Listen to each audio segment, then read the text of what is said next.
Hola, ¿qué tal? ¿Cómo les va? Muy buenas tardes. Bienvenidos nuevamente aquí a Doctor C en esta tarde de sábado, ideal para ver este programa destinado principalmente a la salud.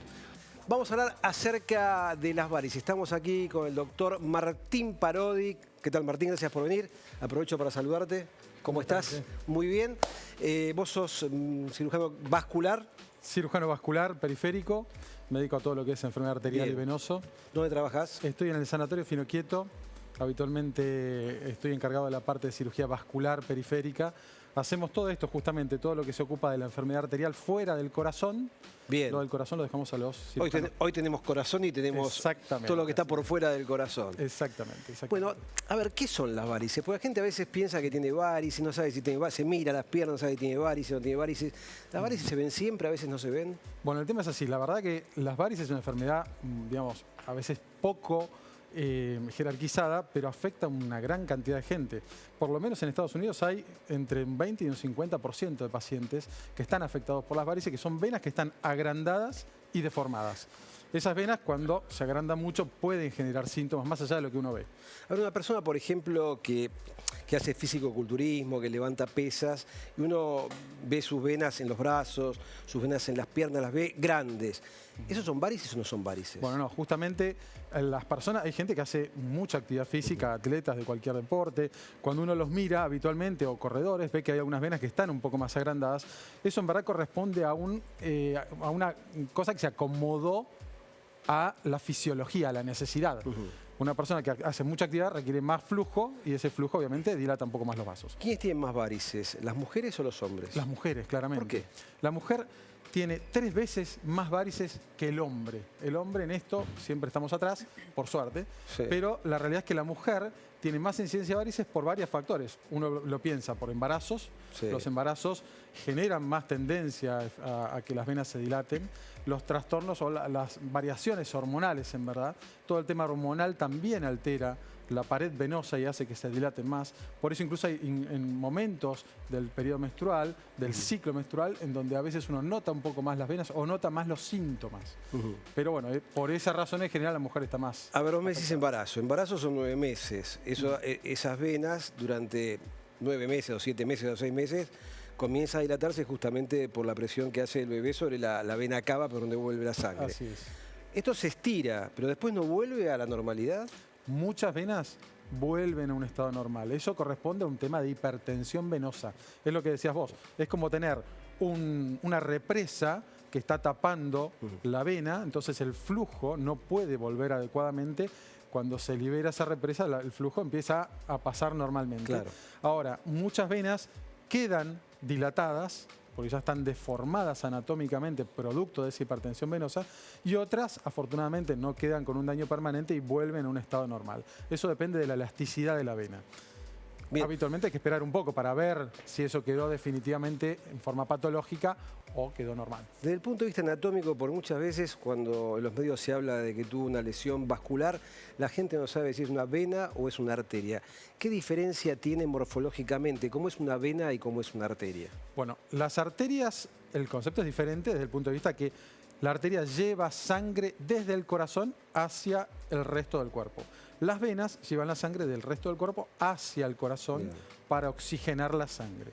La pared de la vena es un poco más grande, la pared de la arteria es un poco más gruesa, un poco más grande, y al tener un flujo con mayor presión, recuerden que cuando uno se toma la presión arterial, la tensión, uno toma ese valor, bueno, es un 120-80 para las personas que tienen presión normal, la presión venosa es mucho menor, obviamente depende del lugar, pero puede caer a 20, por lo cual la fuerza con la que traslada la sangre a la arteria es mucho mayor.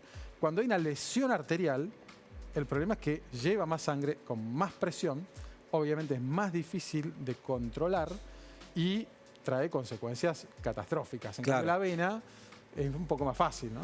¿Cuáles son los factores de riesgo para tener varices? Me imagino, ¿tendrá algo que ver la genética con esto? O sea, mamá, el papá, la abuela, el abuelo con varices, ¿eso condiciona de alguna manera que una persona tenga varices? Bueno, sí. ¿Sí? La verdad que la genética tiene mucho que ver, pero fundamentalmente, incluso hay varios estudios que han hablado respecto a quiénes tienen más varices que otros. Por ejemplo, pacientes que están en bipedestación, parados mucho tiempo, ejemplo, seguridad, personas que están en comercio, docentes, todas esas personas que están paradas muchas horas en el día, tienen más incidencia de varices que el que no lo hace o se cuida y hace actividad Los cirujanos. Los cirujanos. Yo me acuerdo que yo estaba en la escuela de Finoquieto y había cirujanos que tenían una especie de tiradores, unas medias compresivas, porque estaban así muchas horas parados, operando, y yo lo miraba como algo, como un disfraz, y de verdad me daba cuenta que hacían bien de hacer eso. Así es. Vos sabés que el tema de la elastocompresión, la media elástica, es algo fundamental. Pero no solo para los que estamos como nosotros, quizás parados en quirófano muchas horas, sino que es un ejemplo típico, el que yo doy a veces, los viajes largos, viajes prolongados, sea en avión, auto, micro, lo que sea. A veces uno está en un estado quieto mucho tiempo con la pierna para abajo, sin estimular el bombeo de la sangre. Hay una éstasis venosa, es como que se quedara la sangre quieta en esa zona y eso aumenta el riesgo de trombosis, que es una complicación de las venas. Claro, eso hablábamos el otro día en otro programa con Nicolás González acerca de que se llamaba antes síndrome de clase turista. Así es. La gente que viaja en un transporte público, no solamente en el avión en la clase turista, sino se comprobó que aunque uno viaja en clase ejecutiva, o viaja en tren, o viaja en colectivo, o viaja en auto y está muchas horas sentado, pasa esto, porque uno tiene la pierna, de alguna manera, este es el muslo, este es la rodilla en 90 grados, entonces la sangre no vuelve normalmente hacia el corazón y se pueden formar estos famosos trombos. Así es, tal cual. ¿Vos ves mucha patología de trombosis venosa? En verdad sí, porque muchos las refieren hacia mí para que yo las vea. ¿Y cómo una persona se da cuenta, digamos, que tiene una trombosis venosa en la pierna? Bien, los síntomas típicos por el cual consulta a la persona en general es porque de pronto empezó con dolor, la pierna se le hinchó y hasta se pone colorado en algunos casos. Son los signos en general que uno primero nota. Obviamente, cuando uno tiene algún síntoma diferente al habitual, y es más, si uno estuvo de viaje o hubo alguna situación en particular que lo pudo haber generado, se hace la consulta y ahí es cuando con el examen físico, la observación, el relato del paciente, cómo son los síntomas, más los métodos que utilizamos a veces para poder complementar el diagnóstico, ejemplo, ecodoppler. Claro. Lo primero que hacemos nosotros, además de mirar al paciente, ver cómo camina, cómo entra, ya cuando uno lo ve, cómo entra caminando, la posición, cómo se sienta, cómo empezó el dolor, refiere con los antecedentes. Bueno, ya ahí uno empieza a tener un diagnóstico presuntivo. Lo confirmamos por medio de un ecodoppler, que es el primer estudio, que es un estudio no invasivo, es muy fácil de hacer. ¿Cómo lo haces?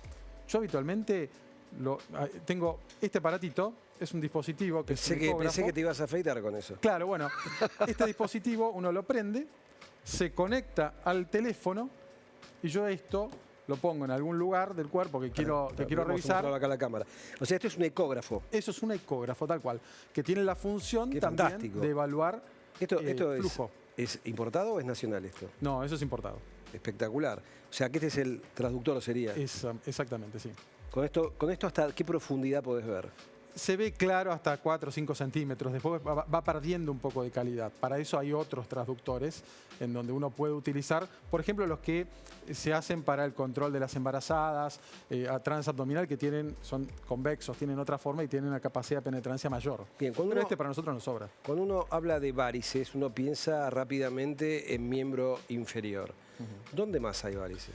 Bueno, hay varices en varios lugares. Habitualmente, siempre lo que está más por debajo de la altura del corazón. Hay varices en miembros inferiores, varices pelvianas, que son a nivel intraabdominal, muchas veces también más frecuente en la mujer, donde hay varices a nivel periuterino, varices vaginales. En el hombre tenemos el varicocele, las hemorroides son varices en otra localización. Hay diferentes lugares. En general hay una relación entre los que tienen varices en las diferentes localizaciones y obviamente con las piernas. Si uno pregunta, es muy frecuente la asociación entre varices pelvianas y miembros inferiores, varices en miembros inferiores y hemorroides o varicocele en el hombre. ¿Cómo podés comprobar que una persona, un atleta, por ejemplo, tiene una varice o tiene una vena dilatada? ¿Cómo haces para comprobar una cosa o la otra? Muy bien, bueno, por un lado está el criterio, ¿no? Uno tiene que ver al paciente, averiguar qué hace, a qué se dedica, Sí. en qué localización está la vena, obviamente ver la característica de la vena. En general las varices tienen una trayectoria un poco más serpenteante, más sinuosa. Las venas a veces cuando están más dilatadas, sea por un tema funcional justamente en los atletas, es más recta, conserva su anatomía y cuando uno hace el estudio por el ultrasonido, la ecografía, uno ve que el flujo es normal. Claro. Entonces ya con eso tenemos... O sea, la vena tiene un mecanismo de compuerta internamente. Exactamente. O sea, permite que, son válvulas, Sí. permite que la sangre suba, digamos, hasta el corazón, y cuando quiere bajar la sangre, ahí están estas compuertas que detienen. Exactamente, tiene una forma de, así es. Como una copita Donde invertida. Se abre, claro, se abre para que el flujo suba y se cierra en la diástole del corazón, en el reposo, la columna de sangre queda retenida ahí. ¿Hay alguna posibilidad que una persona que tenga varices pueda recuperar la funcionalidad de esa varice o una vez que está roto el mecanismo no hay vuelta atrás? En general, la anatomía cuando se deforma. No es que uno puede reparar las válvulas. Hace muchos años, en la década del 70, 80, había hasta cirugías de trasplante de válvulas venosas para problemas de las venas profundas. Ajá. La realidad es que nunca tenían una buena permeabilidad, se tapaban porque el flujo de la sangre venosa es mucho más lento y eso hace que se formen coágulos. Por eso a veces no funcionaban tanto. Cuando una persona tiene varices externas que uno las visualiza, ¿eso de alguna manera implica, es un correlato de lo que pasa en el interior de la pierna o no tiene nada que ver? No, sí. Sí. Yo siempre digo, lo que uno ve en la parte superficial es la punta del iceberg. Uno tiene que ver adentro, fundamentalmente, porque eso es lo que puede favorecer justamente la aparición de varices nuevas. Uno puede decir, trato esta vena que está dilatada, tiene un riesgo de sangrado porque está muy superficial y se puede romper, la saco. Pero al poco tiempo, si uno no trató lo que genera el reflujo, Claro. lo que es el flujo a contramano, que en vez de ir hacia arriba está yendo hacia abajo, impide que la sangre vuelva, sobrecarga todo el sistema venoso, hace que se dilate más. Bien. Entonces empieza a dilatarse por otro lado. Bien, vimos qué son las varices, vimos los factores de riesgo, hablamos de la sintomatología, hablamos de los métodos de diagnóstico. Ahora me interesa el tratamiento de las varices, porque me imagino que como evolucionó toda la medicina, me imagino que también el mundo de las varices también habrá evolucionado. Yo me acuerdo cuando hacía cirugía hace muchos años en la residencia, sacar la vena safena era también un procedimiento bastante cruento. Sí, bueno, sigue siéndolo. Yo justo, hay diferentes métodos. Uno siempre cuando va a hacer un tratamiento de las venas, lo mismo que hacemos en el consultorio lo hacemos en quirófano, miramos. Lo miramos con diferentes cosas, examen físico, marcamos las venas antes de operarlas. A veces las miramos con este aparatito que Ahí está la cámara esto tomando. nos permite marcar las venas. Subí un poquito la mano. Ahí para que sea un poco más grande. Ah, ahí Con se esto ve vamos bien. marcando las venitas. A ver. A veces en alguna zona... Bueno, ahí es donde se ven justo las venas. Las marcamos Está con un buenísimo marcador. esto. Es espectacular. Esto es para Entonces, pinchar las venas, está bárbaro. se usa mucho también para eso, para los pacientes pediátricos, para chicos. En general nosotros lo utilizamos como un método que nos ayude más a marcar algunas venas que a veces no son tan fácil de ver. Entonces a veces esto lo expresa un poco mejor. Entonces ya en el quirófano uno hace el marcaje y después avanzamos con el tratamiento. Hoy en día hay un abanico muy grande de opciones de terapéuticas. Está lo que vos decías. Yo te digo, tengo dilatadas las venas exteriores de la pierna, tengo la vena safena, que es la que va a la parte interna del tobillo. Nosotros antes pasábamos, por así decirlo, hacíamos un corte abajo, subíamos con un alambre hasta acá, hasta la ingle, ahí se ponía una campanita que tenía un filito y tirábamos por debajo de la piel y íbamos arrancando la vena y llegaba toda plegada abajo. ¿Y esto qué es? Esto era. La mía era un poquito más brusco todavía. Sí, pero aquí está. hoy es de plástico, pero Mirá qué bueno, básicamente interesante. es esto. O sea, esto navega por el interior de la vena safena, arriba se coloca esta campanita y esto se tracciona, perdón, se ve acá, se tracciona desde abajo y va arrancando todas las venitas hasta que sale por la parte inferior del pie, de la pierna. Exactamente. Lo que pasa es que, bueno, este era un método bastante cruento por lo cual, si bien tiene buenos resultados en cuanto a efectividad, es bastante cruento porque uno arranca, básicamente se arranca. Uno Entonces, siente tac, tac, tac, tac. hay métodos hoy en día quizás un poco más selectivos, menos agresivos, en donde por medio de una punción a través de esto, que es una aguja, uno pincha la vena, uno pincha la vena, se coloca, se saca la aguja, se deja esta camisa y a través de esta camisa se coloca esto que es el láser, la fibra láser. Entonces uno pincha, por ejemplo, pinchamos esto que simula ser una vena. ¿Lo tengo así? ¿Lo podés pinchar? Lo podemos pinchar, obvio. Ah, vamos a pincharlo, vamos a hacer acá cómo sería una vena. La cámara lo toma la bien. Pinchamos. Bien, ahí está pinchada. La pinchamos, sacamos la aguja y a través de esto... Este es un material como un plástico. Claro, entonces uno lo que hace es colocar este aparatito y lo manda derecho adentro de la vena. Bueno, ahora no sé porque esto justo es más oscuro, pero todo esto lo sacamos a través de la vena. Y acá, por ejemplo, ya les tenía esto colocado para simular. Lo que esto ya la vena, claro, ya la vena canulada. Entonces se prende esto que es un láser, una fibra láser, que esto coloradito es el calor que va a emanar y va a quemar la pared de la vena. Entonces uno lo enciende, vamos apretando un pedal y vamos retirando el dispositivo. Y a medida que va bajando, va quemando. Exactamente. Y el efecto que hace cuando quema, que retrae la vena. Claro, la cauteriza directamente, la cierra. Esto al principio uno lo va viendo por ecografía, se va viendo como la vena se cierra. A ver, yo lo puedo seguir, imaginemos, lo puedo seguir con esto, así. Lo vemos con eso, tal Lo voy siguiendo y veo que se va achicando. Vamos cerrando, lo vamos siguiendo. Uno ve que la vena se cierra, obviamente inmediatamente no es que desaparece, eso después el mismo cuerpo lo degrada. Lo vamos haciendo controles con ecografía a los 6 meses y ya vemos que no se ve nada más. La gente se preguntará, dice, bueno, ¿y toda la sangre que pasaba por esa vena, por dónde va? Es la pregunta que me hacen siempre. Me imagino, claro. Siempre me la hacen. ¿Usted me sacó la vena? Bueno, ¿qué pasa? ¿Se me hinchan las piernas? Uno trata este tipo de venas, primero cuando son venas que funcionan mal y cuando están deformadas y dilatadas. ¿Por qué? Porque primero la doctora, cuando charlen de cirugía cardíaca y bypasses, muchas veces esto es una vena que se utiliza para bypasses, sea de las piernas o coronarios. Claro. Entonces uno lo que hace es tratar una vena patológica que tiene lo que se llama reflujo, que la sangre en vez de ir hacia arriba, está yendo hacia abajo. Entonces sobrecarga el resto, uno tiene que anular eso. Interesante lo que me decís, y te quería preguntar también a la doctora. Si hay una vena safena que tiene varices, ¿se puede utilizar para hacer bypass aortocoronario, sí o no? Bueno, ahora lo vamos a saber con la doctora. Bueno, esta pregunta la dejamos para después. Se la dejamos a ella, sí, no voy a... Bien. Ahora, ¿esta cirugía se hace con anestesia total, sedación, hay que intubar al paciente, es ambulatorio? Esto es ambulatorio, se hace con una sedación y anestesia local, o a veces hacemos alguna anestesia durmiendo un poco las piernas, pero en general con anestesia local esto se puede hacer. ¿Las venas en sí duelen o no? Las venas en la cirugía, ¿no? Claro, cuando uno saca las venas, ¿eso genera dolor? No, porque está con anestesia. No.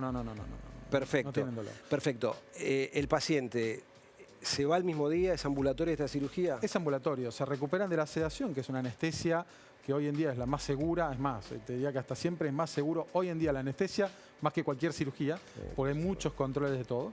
Y se recupera de esa sedación y a las 2-3 horas se van a casa. Obviamente continuar un poco el reposo, la rehabilitación en casa. Claro. A ver, cuando la persona le sacaba las venas con este dispositivo que uno hacía, nosotros lo llamamos arranquectomía, ¿no? Porque arrancábamos toda la vena safena y claro, a esa vena iban otras venas, por lo tanto quedaban venas sangrando. Exactamente. Entonces le colocábamos un vendaje compresivo para evitar hematomas, que siempre había, obviamente. Exactamente. Con este método láser, ¿quedan hematomas?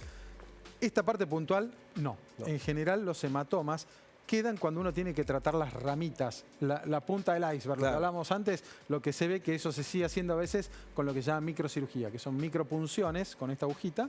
¿De crochet? La vena y exactamente, y se saca. Es algo mínimo, pero eso siempre deja hematomas.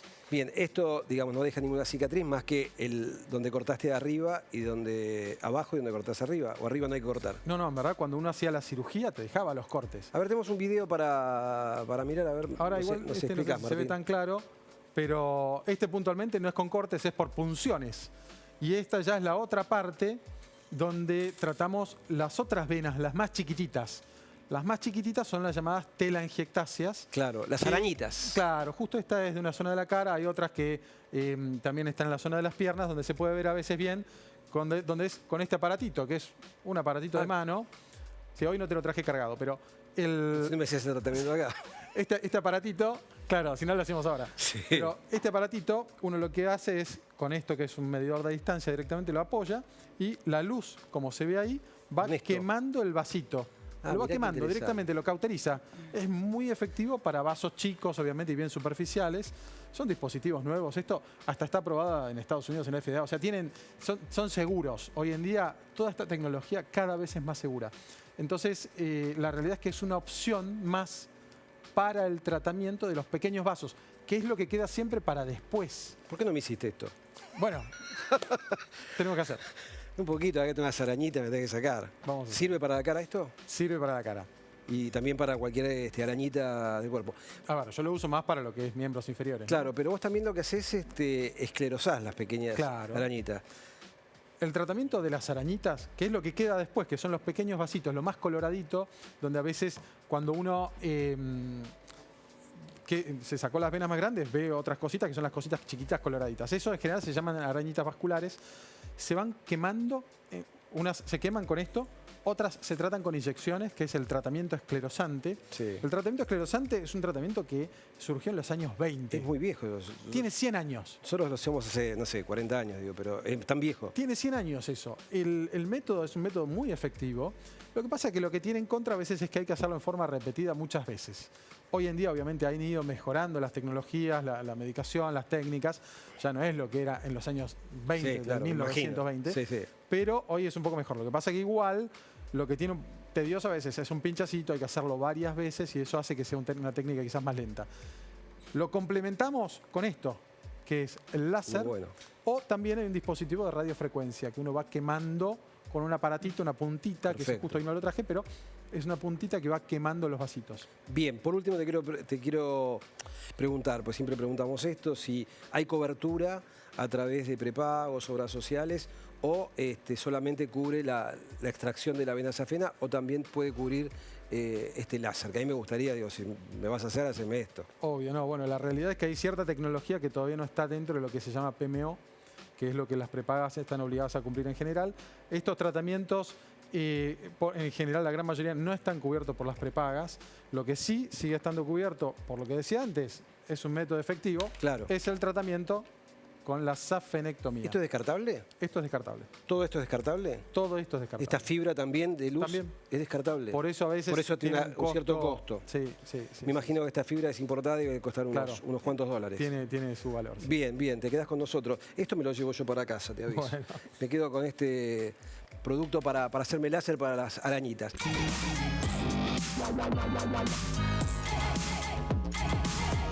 Esto lo visualizo a veces cuando estoy en el sanatorio, que a una familia le dicen, bueno, tenemos que operar a su pareja o a su esposa o a su hijo.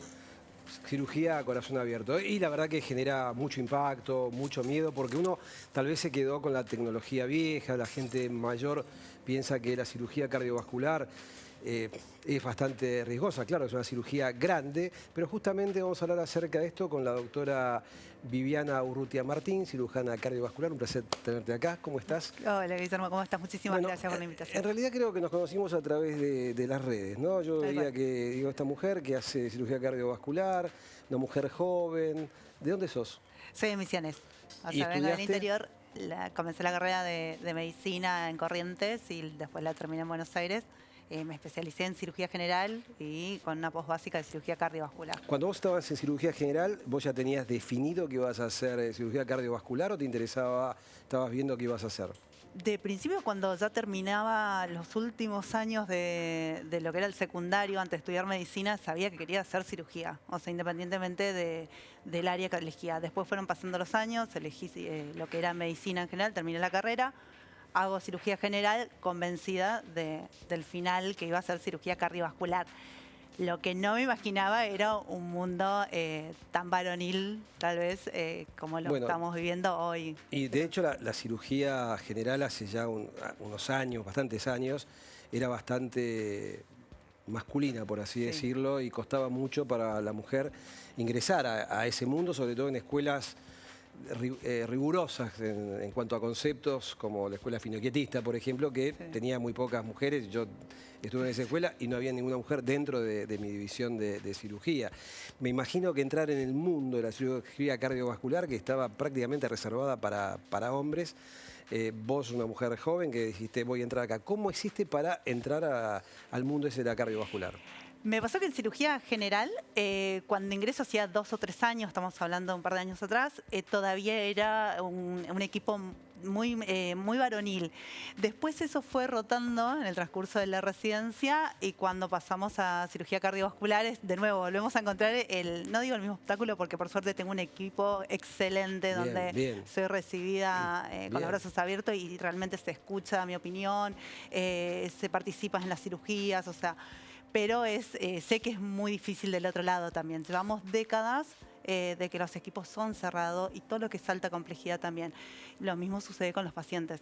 Claro. Por ahí, o con los familiares, de abrir la puerta de un consultorio, que lo hablamos muchas veces, y encontrarse con una mujer. Están esperando al cirujano cardiovascular. Con algunas canas, claro, seguramente, ¿no? Buscando un cirujano más grande y se tiene canas, tiene un poco más de experiencia, encuentra mujer y joven. Totalmente, que también ha cambiado un montón, porque hoy los chicos... Pero es un prejuicio, evidentemente, que bueno, que por suerte se ha modificado y ha cambiado.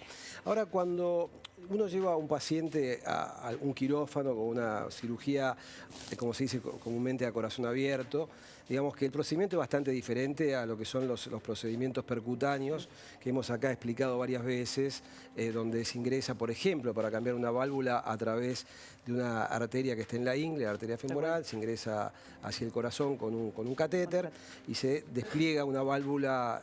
Entonces, bueno, la gente parece que es mínimamente invasivo y parece algo, entre comillas, algo más sencillo. Cuando uno tiene que abrir un tórax, contanos cómo es el procedimiento, a ver, porque parece que el paciente lo manda a la luna. No, porque tenemos todo un procedimiento. Vos primero tenés una etapa donde conoces al paciente, el paciente empieza a llevarte los estudios que se realizó, viene de mando y muchas veces recomendado por un cardiólogo y tenés consultas previas, ¿no? Es que lo vemos y al otro día entra un quirófano. Tenés todo un tratamiento previo al paciente hasta llegar al quirófano. Entonces haces una unión, una relación familiar, un vínculo familiar, donde comenzás a entender de qué trabaja su familia, dónde trabaja él, cómo va a ser su recuperación postoperatoria, cómo va a ser esa cirugía y lo vas contando. A veces se necesita más de 3 o 4 veces que explicarle al paciente cómo es la cirugía, cuáles son las complicaciones postquirúrgicas. A diferencia un poco de lo que nombrabas, de un procedimiento tal vez percutáneo, mínimamente invasivo, que le explicás que las complicaciones son menores en el intraquirúrgico y que la recuperación es más rápida para poder salir a la vida diaria. ¿Quién es más preguntón y más miedoso? ¿Es el hombre más miedoso o es la mujer más miedosa? El hombre. El hombre es claramente, el que... Esto digo claramente, somos más miedosos que las mujeres, por supuesto. Sí, son los que menos consultas tiene y son los que realmente muchas veces en una consulta tienen muchas preguntas, se quiebran, pero también hay una realidad del otro lado, porque el hombre todavía sigue siendo el que tal vez salga a trabajar, el que trae el pan a la casa, entonces no es que por él, se preocupa por su familia, por la contención de la familia, cómo va a ser su postoperatorio y qué pasa si él no va a estar. O sea, esa es la preocupación fundamental del hombre. Vamos a contar un poco cómo es el procedimiento, sin mostrar imágenes, son un poco cruentas, pero ¿cómo se accede al corazón? ¿Por qué lado? ¿De qué manera? No, el corazón se realiza una cirugía, hay 2 cirugías. Una, como hablábamos recién, de todo lo que es endovascular y la cirugía de corazón abierto. Esa no la hacemos, eso lo dejamos para los especialistas. Los cardiólogos intervencionistas. Exacto. Lo que se realiza es una cirugía a corazón abierto, se abre lo que es piel a nivel del medio del corazón. El esternón. El esternón. Por debajo hacemos piel, hacemos tejido celular subcutáneo, abrimos ahí un hueso que es lo que nos hace la unión en el medio. Eso se abre con una sierra y se expone el corazón. Claro, a la gente se preguntará, ¿la sierra? ¿Se imagina un serrucho? No, es una sierra pequeñita, que cuida los tejidos, simplemente abre. Tal cual, es una fractura, siempre es importante también aclararle esto a los pacientes, es una fractura que hacemos nosotros intencional a diferencia del resto de las fracturas que uno lo puede realizar caminando además. Y ahí el corazón está latiendo. El corazón está latiendo. Lo que se hace es comúnmente vamos a hablar por ahí de lo que es el infarto agudo de miocardio. Bypass. Hablemos de los bypass, que coronario. la gente escuchó bypass, este desarrollo de René Favaloro. Tal cual. Lo que se hace en ese momento para hacer una revascularización miocárdica completa, se coloca al paciente en bomba. ¿Qué es la bomba?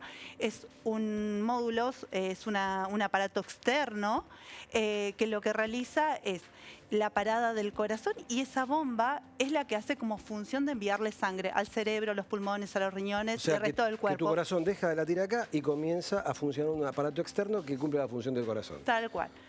Entonces, mientras está parado, nosotros podemos trabajar sobre ese corazón tratando de reparar esas arterias que están enfermas. Comúnmente esas arterias que están enfermas son las que producieron en algún momento algún infarto agudo de los músculos de ese corazón. Eso está planificado de antes, es decir, voy a hacer este puente, este bypass, de acá hasta acá, esto de acá hasta acá. No es que estás mirando ahí qué vas a hacer. Está definido, ya está estudiado. Siempre cuando el paciente, y hago un paréntesis acá, cuando el paciente está definido para operar es porque completó una serie de estudios. Entre ellos, uno de los más importantes, que es el que nos dice cuántas arterias vamos a revascularizar o cuántos bypass vamos a hacer, se llama cinecoronariografía. ¿Sí? Que es un procedimiento hemodinámico que estudia todas las arterias más finas del corazón y te dicen dónde están las lesiones. Que las lesiones pueden ser totales o parciales. Entonces, en base a esa definición, lo que nosotros hacemos es un bypass que puede ser con injertos, tanto arteriales como venosos, como recién hablábamos con el doctor. Con el tema de la vena. Mientras tanto, digamos, uno dice, bueno, le saco la vena antes, se la saco en el momento.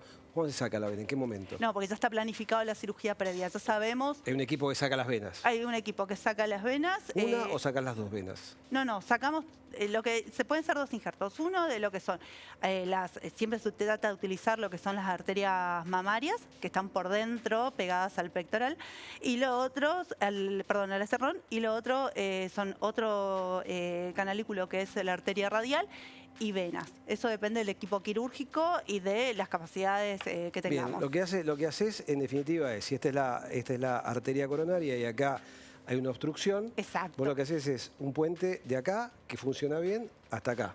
Eso salteás, puenteás.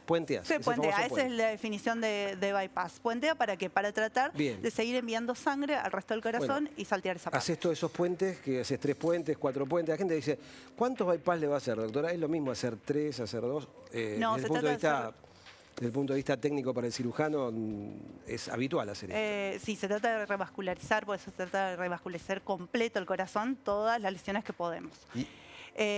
Después existe que pueden cambiar en el intraquirúrgico, que alguna arteria que hemos visto en una cinecoronariografía o CCG, que muchas veces es más simple para el paciente saberlo, que pudo haber cambiado dentro del intraquirúrgico.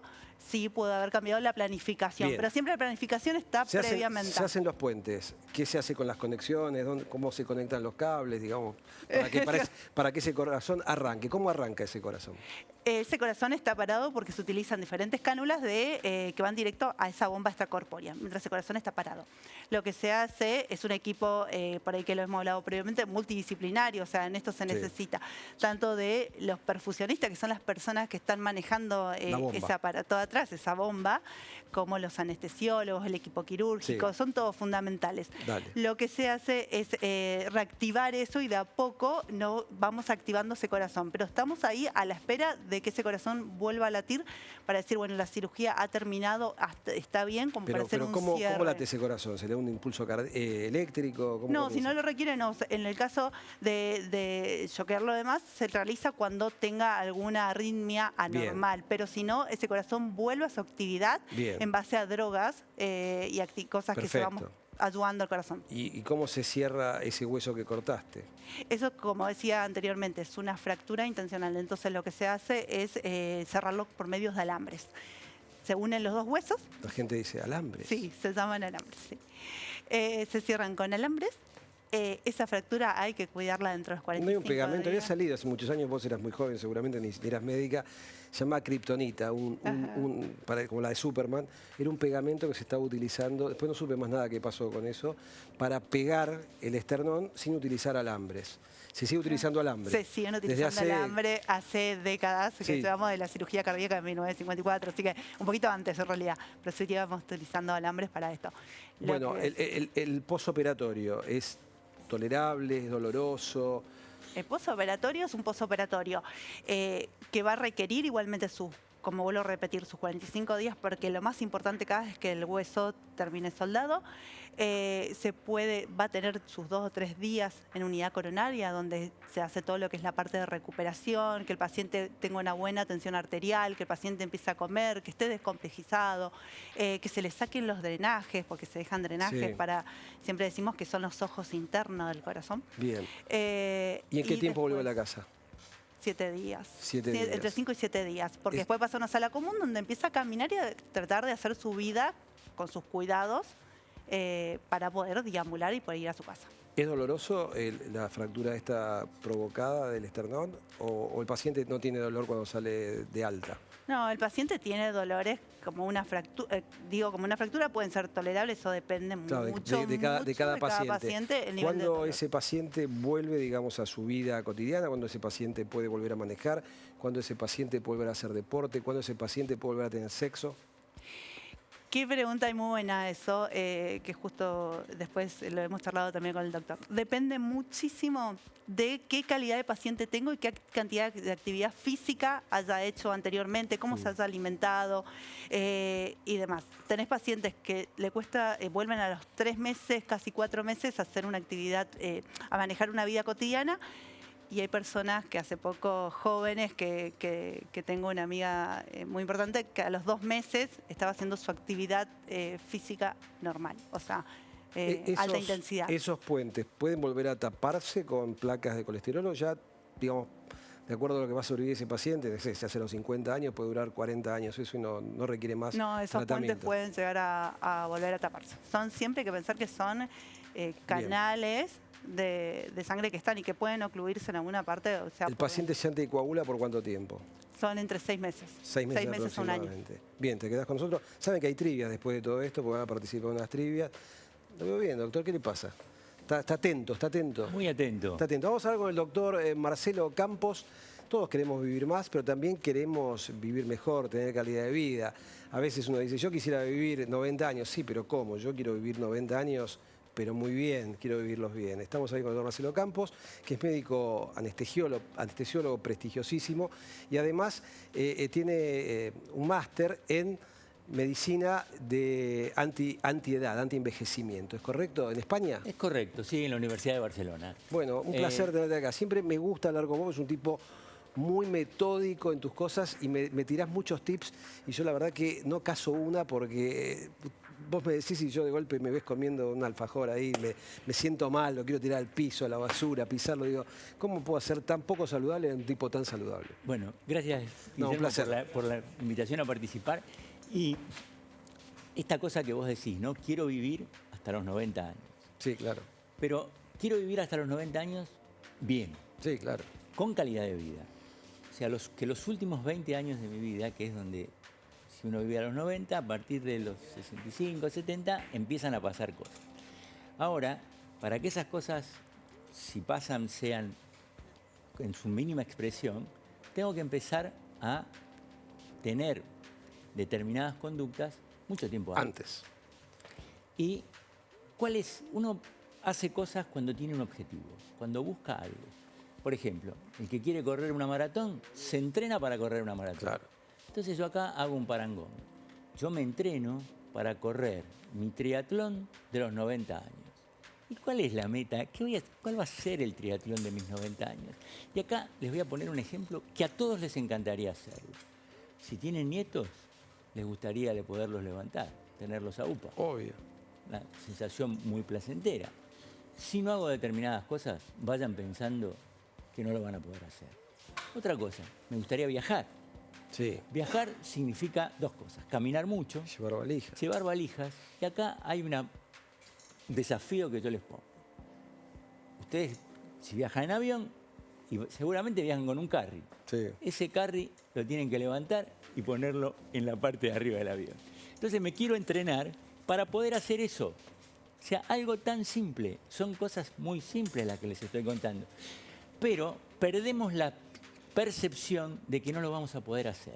Y acá con esto te quiero contar algo que a mí me pareció extraordinario. No hace mucho tiempo me entero que en Alemania diseñaron un traje que simula tener 70 u 80 años. ¿Qué significa? Yo me pongo el traje y te digo, bueno, tenés el traje puesto, ahora levantá esta valijita y ponela a la altura que está el coso del avión. Y no vas a poder. Te va a disminuir la visión, te va a disminuir la audición, te va a restringir el movimiento. Te digo, sentate en la camilla y no vas a poder. Ese traje está hecho para los que tienen 70 u 80, y tiene como una tecla que uno selecciona, 70 u 80. Mirá qué interesante. Y cuando uno se enfrenta con eso, el enfrentarse con esa realidad te permite hacer un switch y hacer todas estas cosas que me van a llevar a una longevidad saludable. Y ahora vos me vas a preguntar, ¿qué cosas tengo que hacer? Y bueno, esto es, yo lo llamo como un menú de 5 pasos de un restaurante. Tengo 5, 6, 7, donde algunos son muy importantes, otros un poco menos. ¿Y cuáles son los más importantes? Y bueno, la actividad física es absolutamente importante. Sí. No cualquier actividad física. La actividad física determinada para mis hábitos, mi contextura, mis cualidades, cómo son mis músculos, bueno, una serie de cosas que no vamos a entrar.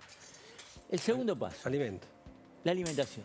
Y acá la alimentación pasa a ser una cosa sumamente importante y hay 2 o 3 aspectos que yo quisiera destacar. Uno es, no puedo comer 6, 7 u 8 veces por día.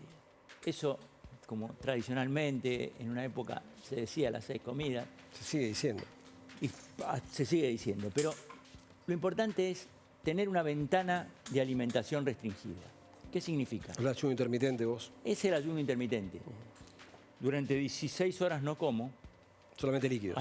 Agua, sí, líquidos. Sin edulcorantes, sin azúcar. Los edulcorantes hay que sacarlos de la dieta, el azúcar hay que sacarla de la dieta, de la alimentación, no de la dieta. Y en esas 8 horas se abre la ventana de alimentación. Y ahí voy a tratar de no hacer más de 3 comidas. Esto es muy importante. Y no voy a comer cosas que me suban la glucemia rápidamente. Alimentos con alto índice glucémico. Claro. Porque ese alto índice glucémico, no me voy a... Claro, pasa que para las personas que están mirando, dice, ¿cuáles alimentos son? Bueno, ahora voy. O sea, son los azúcares refinados, los azúcares, las harinas, los almidones. Lo que comemos todos. Claro. Pan y pasta. Cosas muy ricas. Y facturas. Y factura, sí. Pizza, bueno. Claro. Pero bueno, acá uno pone en la balanza. ¿Qué quiero? Miro el triatlón de los 90 o el plato de pasta. Y acá elijo. La vida es una cosa de permanentes elecciones. Decisiones, toma de decisiones. Toma de decisiones. Vamos al otro paso, que es la terapia de reemplazo hormonal. Nosotros, con los años, nuestras hormonas declinan. ¿Por qué? Porque fuimos diseñados para nacer, crecer, reproducirse y morirse.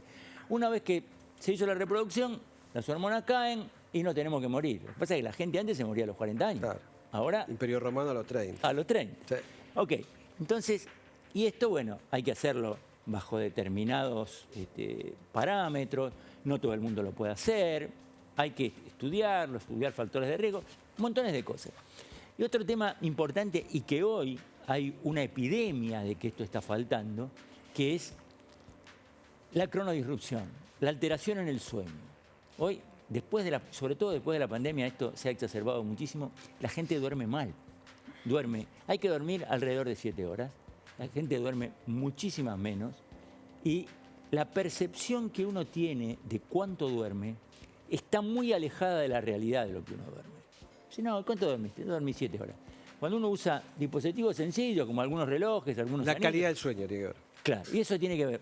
Vas a ver la calidad y la duración del sueño. Claro. Y la otra cosa es esta cronodisrupción, que nosotros llamamos, que es la alteración del ritmo circadiano, esos ritmos que vivimos todos los días y se reproducen. ¿Y eso qué tiene que ver con el uso de pantallas? Bueno, a eso, claro. Los disruptores. exponerse a la luz azul de las pantallas, a estas luces, hace que o sea, el organismo entiende como que es de día, que tiene que seguir activo, se segregan ciertas hormonas que nos despiertan, como ser el cortisol, y se inhiben la secreción de otras hormonas como es la melatonina. Y eso es lo que tenemos alterado, y eso es lo que no nos deja dormir. Y cuando nos levantamos a la mañana, en vez de salir al sol, a lo mejor estamos encerrados, no nos necesitamos exponernos a la luz del sol. Eso es muy importante. Hablamos sueño, hablamos de alimentación, hablamos de ejercicio físico. Y hablamos de reemplazo hormonal. Y reemplazo hormonal. Para hombres y para mujeres. Para hombres y para mujeres, exactamente. Esto nos va a permitir tener... A ver, te hago esta pregunta porque si no uno dice, pero quieren ser físico-culturistas, no tiene nada que ver con eso. No tiene absolutamente nada que ver. Perdón, no tiene nada que ver. Voy a aclararlo porque si no dicen, querés ser Schwarzenegger. Es muy bueno. No tiene nada que ver con eso. Claro. Y las cosas que usa esa gente no son saludables. Claro. Cuando nosotros hablamos de terapia de reemplazo hormonal, hablamos de terapia de reemplazo hormonal con hormonas bioidénticas. ¿Con qué hormonas? Hormonas que tienen una estructura química exactamente igual a las hormonas que nosotros segregamos. Claro, lo que pasa es que yo te escucho y la gente también por ahí te escucha a vos y se confunde un poco porque hay muchas, perdón la expresión, hay mucha zaraza con esto, ¿no? Por supuesto. Porque hay mucha gente que dice, yo tengo hormonas bioidénticas, que esto... ¿Cómo es eso? ¿Se consiguen? ¿Están aprobadas por la FDA? ¿Se venden acá en Argentina? La cosa es así. La FDA aprueba medicamentos. Esto es una cosa que es igual a la que yo tengo. Sí. No es necesario que no existe la aprobación de la FDA. Sí hay aprobaciones de los ministerios de salud de determinadas áreas que tienen que ver sobre todo con las formulaciones, con las farmacias. Sí. Aprobar que ese producto se puede usar, que está destinado para uso humano, sin ningún tipo de problema. Y para poder administrarse eso, tiene que administrarse previo, determinada, y la historia del paciente, estudios del paciente y el seguimiento del paciente. Perfecto, perfecto. Entonces ya tenemos 4 pilares. 4 pilares. ¿Esos son los 4 pilares que tenemos que tener? No, hay algunas otras cositas más. Hay cosas que están... esta es una medicina de frontera, es una medicina que está emergiendo. Y acá me gustaría hablar un poquitito de algo que es muy interesante, que es la edad vascular. Sí. O sea, ¿qué es la edad vascular? La edad vascular es la edad que tienen nuestras arterias. El hombre tiene la edad que tienen sus arterias, eso lo dijeron en el año 1600. Entonces, hay algunas cosas que comienzan a alterarse antes de que la podamos ver con los métodos tradicionales. Perfecto. Que perdemos elasticidad vascular. Y esa pérdida de elasticidad vascular se puede medir y se mide con parámetros de la medicina tradicional, pero hay que aplicarlos en esta población de gente. Porque cuando vos llegás después de ir 9 años a tu cardiólogo y que está todo bien y al 10º año te toman la presión y estás hipertenso, en esos 9 años pasaron algunas cosas. Y eso se puede medir, se puede cuantificar. Se puede medir y se puede cuantificar. ¿De qué manera se mide? Se mide de 3 maneras distintas. ¿Hay aparatos? Sí, por supuesto. Uno puede medir cómo está el endotelio. Sí. El endotelio es esa capa de celofán que recubre todas las arterias, que tiene múltiples funciones. Eso se mide provocando interrupción del flujo, liberando el flujo, y vemos cómo ese flujo aumenta. Y eso hace que tiene que ver que se liberen distintas moléculas, como el ser el óxido nítrico, que va a vasodilatar. Si tengo buen óxido nítrico y tengo buena vasodilatación, quiere decir que mi endotelio está bastante sano. Y eso, digamos, para el ojo común, como puede ser el de ustedes, el mío también, se puede evidenciar fácilmente, como puede ser la toma de presión arterial, que uno tiene 2 parámetros. Sí, relativamente fácil. Es relativamente fácil. ¿Tenés ese aparato vos? Sí. Un día podemos ir con C5N ahí a verlo. Cerrame, porque tenemos las trivias. Planteemos un desafío. El desafío de llegar a los 90 años activo, autoválido y poder ejercer las cosas que nos motivan y que nos gustan. Viajar, levantar a nuestros nietos, ser autónomos. Ese es el mejor incentivo para tener una buena calidad de vida. Bien, perfecto. Y para mi caso, levantar la valijita y poder colocarla en el porte de equipaje de los aviones, porque a mí me encanta viajar. Siempre dije, mi límite es cuando llegue a la cinta y no pueda agarrar la valija y no viajo más ahí. Bueno, tenemos las trivias de la tarde de hoy. Vamos con la primer trivia. ¿Están preparados para la trivia? Totalmente. Si pierden, era un viaje a Dubái en primera clase. Si ganan, no hay premio, quiero decirles. Bueno, ¿en qué año nació y cuál fue la enfermedad que provocó la muerte del profesor, compositor y pianista Frédéric Chopin?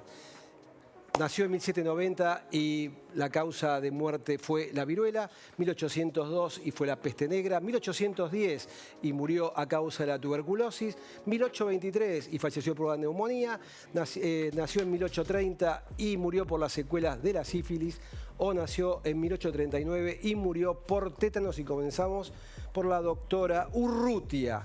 ¿En qué año nació y cuál fue la enfermedad que provocó la muerte del profesor, compositor y pianista Frédéric Chopin, o Federico Chopin, como le dicen acá?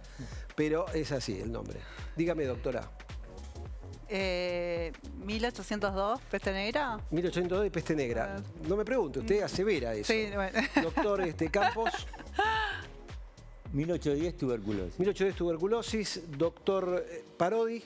Desconozco profundamente, pero creo que debe ser 1790 viruela. ¿Usted piensa que ellos conocen profundamente esto? Yo supongo que sí. Bien, usted dice viruela, la doctora dijo peste negra y el doctor dijo tuberculosis. Quiero decir que hay un ganador en esto y vamos con la respuesta correcta.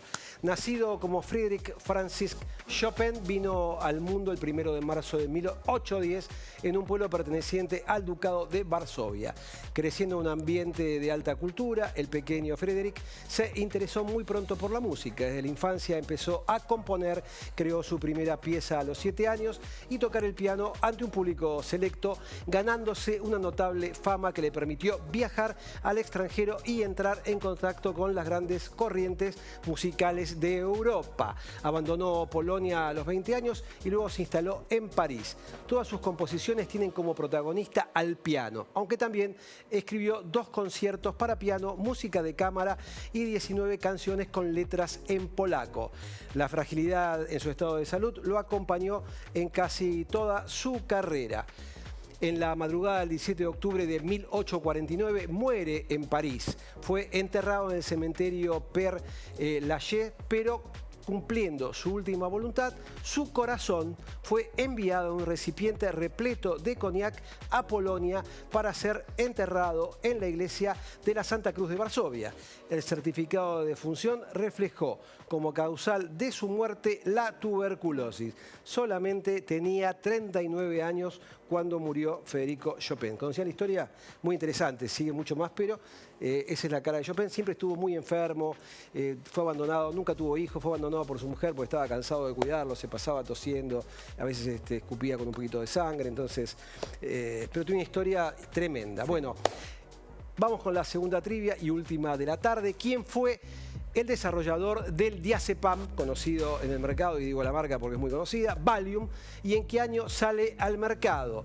Lo desarrolló Hans Christian Schroeder en 1947, Elliot Martin Langley en 1952, Kurt Johannessen en 1956, Singa Ramachandra en 1960, Leo Henrik Sternbach en 1963 o Erwin von Volker en 1967. ¿Quién desarrolló el diazepam y en qué año sale al mercado? Sale en el 47, en el 52, en el 56, en el 60, en el 63, en el 67. Schroeder, Langley, Johannessen, Ramachandra, Sternbach o von Volker. Comenzamos por el doctor Parodi. Yo creo que fue en 1963. 1963 dice, y fue Leo Henrik Sternbach.